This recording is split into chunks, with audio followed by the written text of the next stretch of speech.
light on. We got some wheels and tires for the Corvette.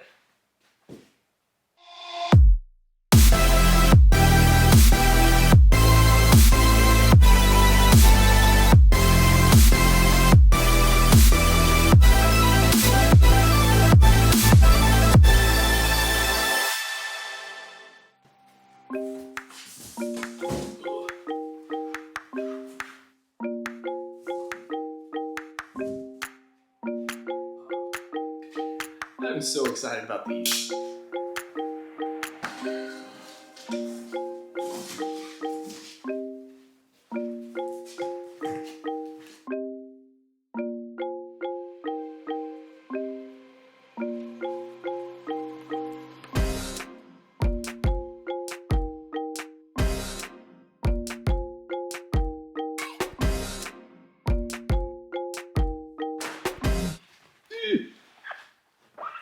Okay, so in just a minute I'm going to take them out of the box, show you what they look like, but along with the wheels and tires, we're also going to be putting one of the Johnny O'Connell sway bar kits.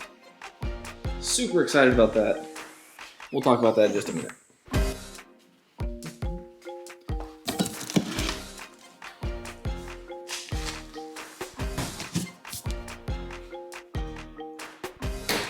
But first I'm going to take my jacket off, because even though it's December, it's a lot warmer than I thought. Now let me tell you what these are while we're unboxing them. These are the Apex Race Parts EC7. They are 18 by 10s and like a 58 offset. It's something weird. Corvettes do not have a normal offset, which is why the wheel options are limited. So these are absolutely the best bang for the buck that I could find. But regularly they're about $350 a piece, which for these types of wheels is a great value.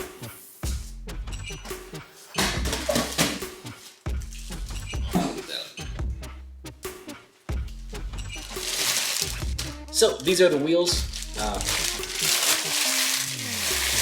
They do come with these really cool lip guards. I was actually pretty impressed with how they packaged it. I was kind of concerned about how they shipped wheels. I never actually bought a set of brand new wheels before, so I've never seen how that worked, but I don't see how anything could have damaged them. I think they weigh about 22 pounds. They look great. They're flow formed, so they're gonna be really strong, and they're reasonably priced, so I'm super stoked with the finish. This is the anthracite, or the gunmetal gray. I'm gonna start putting the tire valves on here so that I can get ready to take them tomorrow to get the tires mounted.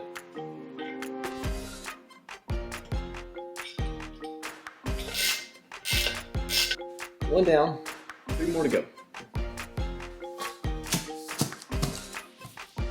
So, let me tell you real quick why I went with 18 by 10s as opposed to the 18 by 11s, because I think it makes a difference, and that's just tire selection. This is predominantly going to be a street car, but I'm going to take it to as many track days as I can, so I wanted to have a tire that's obviously going to perform well on the track. Running a 10-inch wide wheel gave me a lot of tire options that were reasonably priced, which I went with the Hankook RS4s. I heard that they were great 200 tread wear tires that lasted a long time, so we're going to put that to the test. But yeah, that's what I went with, because you can also get the P4S's or some Bridgestones, the RE71s. They're just not as expensive, and I'm going to save the money. Okay, now let's take a look at the sway bar.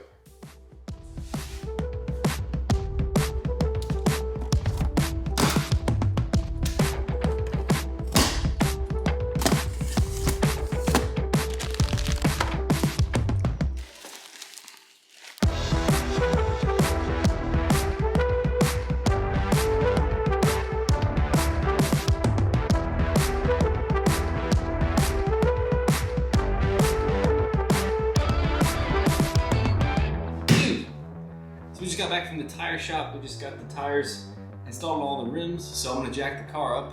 We're gonna start working on the sway bars. Hopefully put these on, see how it looks.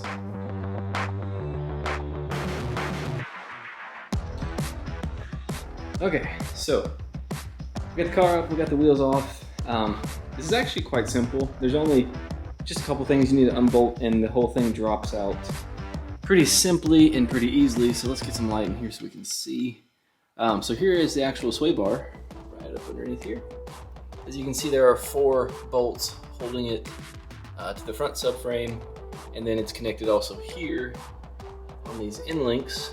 This car has so much body roll that we definitely were in need of some new sway bars. So ultimately, all you're gonna have to do, you're gonna do these bolts right here down at the bottom. That's gonna disconnect your end links from the A-arms. Then we're gonna undo these 4 bolts under here. It just runs right along this front, just right behind the front bumper.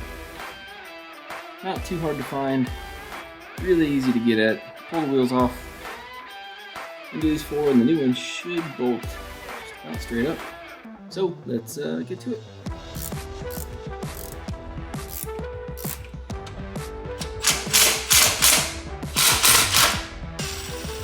Awesome. So we got the old bar out, the old end links out, and you can tell just what a difference between this new sway bar and the old one is. Okay, so we got the front done. It looks good. We're gonna start on the back. It's exactly the same principle. Same steps as before. We've got our end links here. We're gonna take off, and then in this case, we got 4 bolts right here. Same thing. It's really, really hard to see here, but this is it. 1 bolt right here, 1 bolt right there. So we got the rears done. The rears were a little bit easier. You can see them on here, the new end links. There's a little bit more room to work back here, so it wasn't quite as difficult. You can see it back here. I didn't get any video of the front installed, but you can see it. Looks really cool. It's all good to go. So let's throw the wheels on, lower it back down. Okay, so we got the wheels and tires on. We got the sway bars on. It's all installed and looking good. I'm gonna go ahead and go to bed tonight. We'll drive it tomorrow, and I'll get some video of it outside to show you what it looks like. Man, I'm really digging these wheels. This color, I was really wanting some brighter silver ones, but the gunmetal turned out nice, so I'm excited to see what it looks like outside. And more excited to see how it handles now, because I'm really hoping it dialed out some of that body roll, because it was pretty bad. So hopefully this is gonna square around. All right, catch you guys later.